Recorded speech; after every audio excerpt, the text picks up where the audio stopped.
Assalamualaikum warahmatullahi wabarakatuh. Perkenalkan, nama saya Yesa Dwi Afrilia, NPM 5021242, kelas 4F, Program Studi Pendidikan Guru Sekolah Dasar, mata kuliah Telaah Kurikulum, dengan dosen pengampu Bapak Tio Gusti Satria Magister Pendidikan. Baiklah, di sini saya akan menjelaskan materi dengan judul model, struktur, dan integrasi pengembangan kurikulum.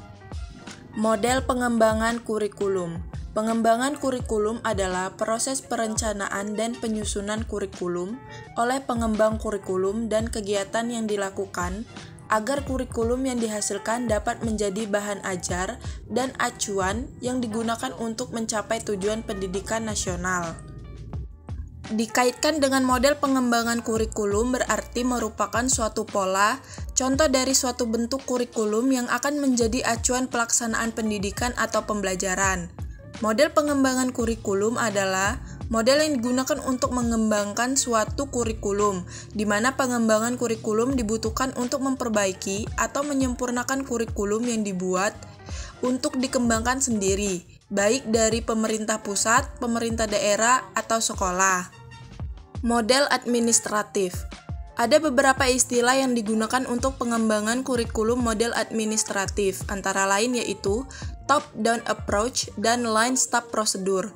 Pengembangan kurikulum dilakukan dari atas ke bawah, artinya pemerintah sebagai pemegang kebijakan menyiapkan tim pengembang kurikulum tersendiri, sedangkan satuan pendidikan dan para guru tinggal mengoperasikannya dalam pembelajaran.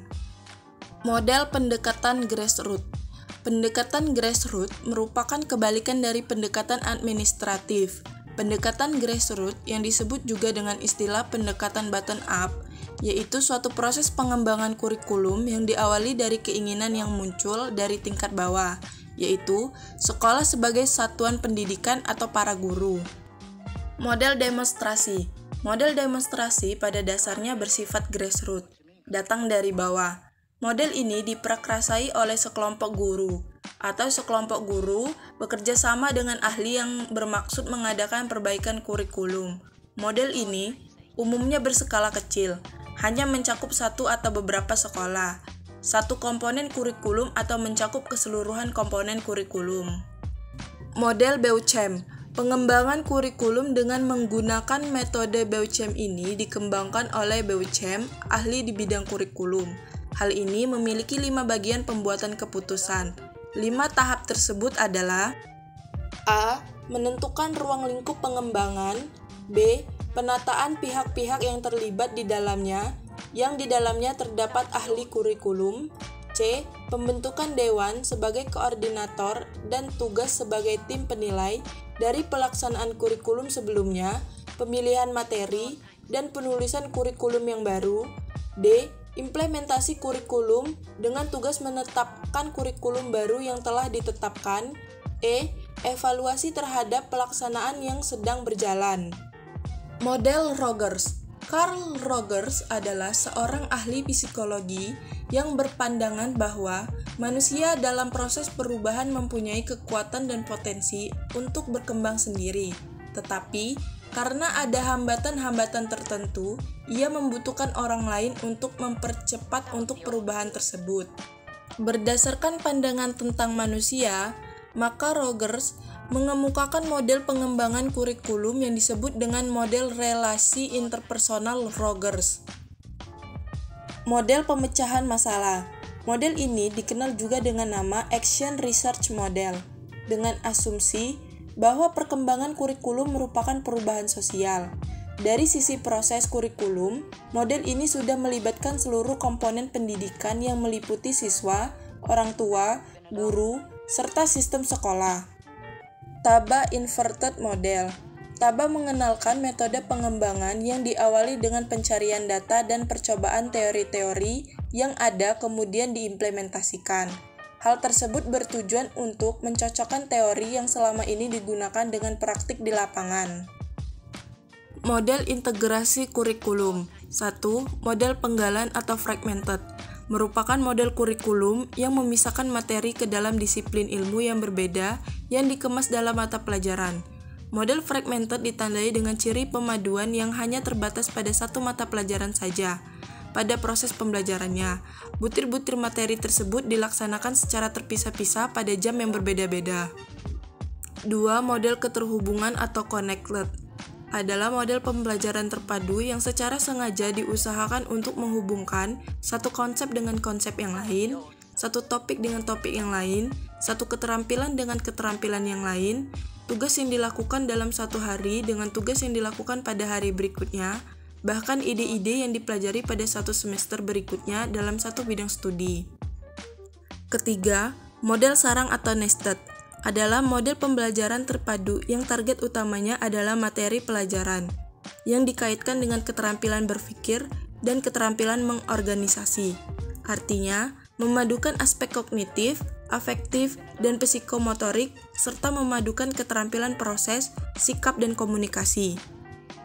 Keempat, pengertian model urutan atau rangkaian atau squashed adalah model pembelajaran terpadu yang menekankan pada urutan karena adanya persamaan-persamaan konsep walaupun mata pelajarannya berbeda. Kelima, model bagian atau shared adalah suatu pendekatan belajar mengajar yang menggabungkan dua atau lebih mata pelajaran yang melihat konsep, sikap, dan keterampilan yang sama. Keenam, model jaring laba-laba atau Webbed merupakan model pembelajaran terpadu yang menggunakan tema sebagai dasar pembelajaran. Model pembelajaran ini memadukan multidisiplin ilmu atau berbagai mata pelajaran yang diikat oleh satu tema. Ketujuh, model galur atau benang atau triad merupakan model pemaduan bentuk keterampilan, misalnya melakukan prediksi dan estimasi dalam matematika, ramalan terhadap kejadian-kejadian, antisipasi terhadap cerita dalam novel, dan sebagainya. Bentuk triad ini berfokus pada apa yang disebut mata kurikulum. Kedelapan, model keterpaduan atau integrate adalah model pembelajaran terpadu yang menggunakan pendekatan antar bidang studi. Untuk membuat tema, guru harus menyelesaikan terlebih dahulu konsep dari beberapa mata pelajaran. Selanjutnya, dikaitkan dalam satu tema untuk memayungi beberapa mata pelajaran dalam satu paket pembelajaran bertema. 9. Model celupan atau immersive. Model ini dirancang untuk membantu siswa dalam menyaring dan memadukan berbagai pengalaman dan pengetahuan dihubungkan dengan medan pemakaiannya. Dalam hal ini, tukar pengalaman dan pemanfaatan pengalaman sangat diperlukan dalam kegiatan pembelajaran. Ke-10, model jaringan atau network merupakan model pembelajaran yang mengandaikan kemungkinan pengubahan konsepsi, bentuk pemecahan masalah, tuntutan bentuk keterampilan baru setelah siswa mengadakan studi lapangan dalam situasi, kondisi, maupun konteks yang berbeda-beda. Struktur kurikulum SD. Struktur kurikulum merupakan pola dan susunan mata pelajaran yang harus ditempuh oleh peserta didik dalam kegiatan pembelajaran. Struktur kurikulum SD meliputi substansi pembelajaran yang ditempuh dalam satu jenjang pendidikan selama 6 tahun, mulai kelas 1 sampai dengan kelas 6. Struktur kurikulum terdiri atas sejumlah mata pelajaran, beban belajar, dan kalender pendidikan. Berikut ini merupakan contoh struktur kurikulum SD. Baiklah, itu saja materi yang dapat saya sampaikan. Saya ucapkan terima kasih dan wassalamualaikum warahmatullahi wabarakatuh.